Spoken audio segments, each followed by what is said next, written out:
Let's find out what's in our community. Did you know that antibiotics don't treat a cold or the flu? It seems many of us aren't sure when to use antibiotics and when not to. Here to clear up the confusion is President-elect of the Massachusetts Medical Society, Dr. Linda Young. Dr. Young, thanks for joining us. Thank you. My pleasure to be here. So first, what do antibiotics treat? Antibiotics treat bacterial infections as opposed to viral infections. So most colds, flus, bronchitises are caused by viruses, of which there are numerous ones out in the community. An antibiotic isn't effective against those.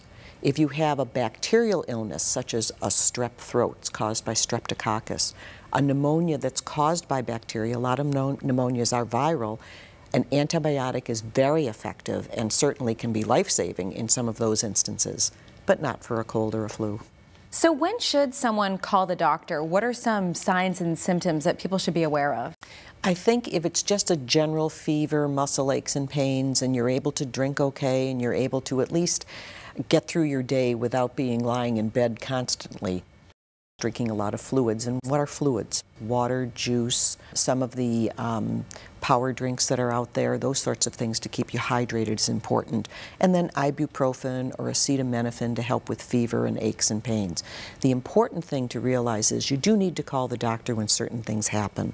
If your fever is high, 102 or higher, same for children, 102 or higher, and it doesn't respond to those medications. If you're having any difficulty, if you're coughing in particular, but you're going to cough with a cold and a flu, if you're coughing up blood, oh, I get very nervous about that. So coughing up blood, if you're having difficulty as far as just what we would call distress, trouble breathing, it hurts to breathe, you're coughing up a lot of phlegm that normally is more than what you would expect you to have. Those are some of the things. Fever that doesn't come down is probably an important one in children. I think some other things, if part of the flu is vomiting or diarrhea, it's important if you're not able to drink and keep anything down, that is also a call to the doctor. Now, what if somebody has a viral infection like bronchitis or the flu? Then what do they do? It's pretty much the same treatment. As long as you're able to at least feel a little bit better with those products that I mentioned. Sometimes you can take some of the over-the-counter cold medicines that are out there. Again, for children, you have to be a little more careful. Under 2 years of age, we generally don't recommend very much for children other than comfort measures, holding them, rocking them all night long, if the case may be. Again, acetaminophen or ibuprofen and a lot of fluids just tends to flush things out of your system. And when patients are properly prescribed antibiotics, Yes. What is important for them to keep in mind?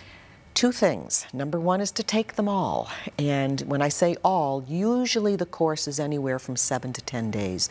The purpose of the antibiotic is to totally kill the bacteria that's causing your infection.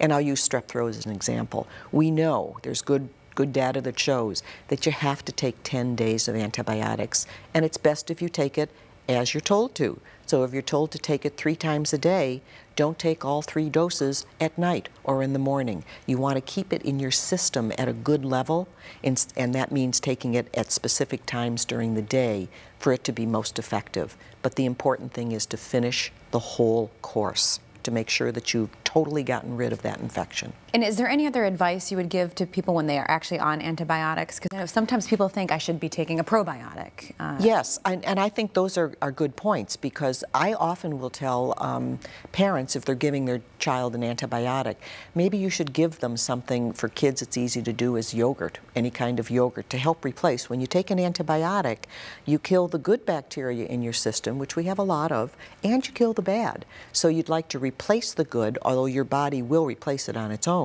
You can help it along a little bit with some yogurt or probiotics for an adult. Well, Dr. Linda Young, some great information. Thank you. Thank you for coming in and talking to us, especially now that it is cold and flu season. You're very welcome. And for clearing up the confusion about antibiotics. And there's much more information out there. Just go to massmed.org.